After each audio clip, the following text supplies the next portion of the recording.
How many minutes should it last? Minutes? Seconds! Joke lang. Nasa sa inyo yan.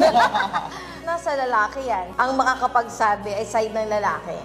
Hindi sa tingin ko masasabi din naman yan ng babae. Hindi din. Ako, ang masishare ko tungkol sa bagay na yan, nung tumagal na tayo, na-realize ko na technically parang mabilis ako masyado matapos. So to the point na nare-realize ko, ikaw, parang nabibitin ka or something like that.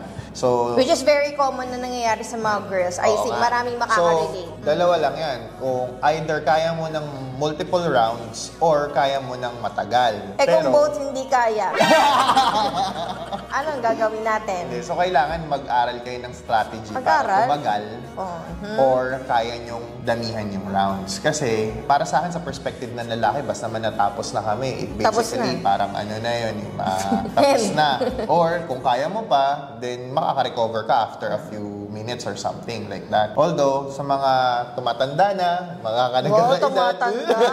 minsan hindi na makapag-multiple rounds. Ako ang minsan hindi maka-one round, half round lang.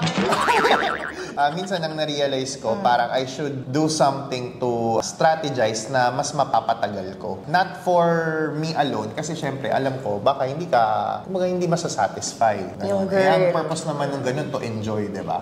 Kung mabilis lang matapos, tapos nakakabitin, ano din yun. Minsan nabasa ko sa kung saan, na parang nakaka-apekto din daw pala yun sa mental health kapag halimbawa, hindi mo nabibigyan ng... Kaya pala affected yung mental health.